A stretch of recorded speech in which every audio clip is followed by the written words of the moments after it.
Well, it's one of the most closely watched races in the nation right now, and tonight Lieutenant Governor David Dewhurst and former Texas Solicitor General Ted Cruz will square off in their first runoff debate for U.S. Senate.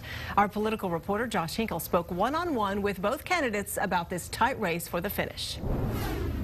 I think any candidate running for U.S. Senate owes it to the voters to stand in front of them, to answer their questions, to defend their record. Just hours before the first of two upcoming debates, Ted Cruz spoke to KXAN on the phone. He criticized his GOP opponent for U.S. Senate for his campaign during the primary. David Dewhurst skipped 36 debates all over the state of Texas. The Dewhurst campaign decided to just blow off the grassroots. Lieutenant Governor David Dewhurst did debate as a lifelong businessman, but he's been an easy target for Cruz, fighting for conservative principles, because he bypassed other events.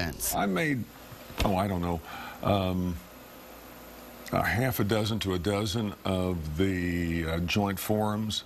In fact, I just did one on Friday with my opponent, and I made all of the debates. For what he didn't make, the lieutenant governor pointed to his state role, also filling in while Governor Rick Perry was on the presidential campaign trail. You'd think he was in Texas. And staying busy during one of the state's worst disasters in history. We had wildfires in Bastrop. I was gone. We had wildfires around the state.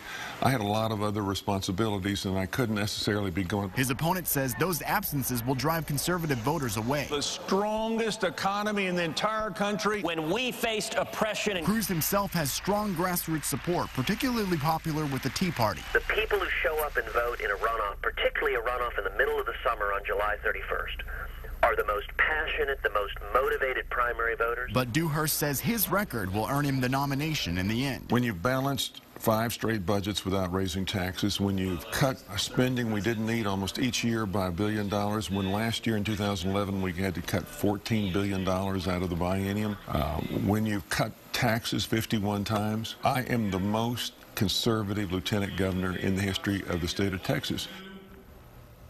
The debate starts tonight at 8. You can watch online. We have a link on our website. Just search for this story on the homepage at KXAN.com. While you're there, you can check out my political blog for my entire interview with the lieutenant governor. It's all there right on KXAN.com. Again, the runoff is July 31st. Josh Hinkle, KXAN News.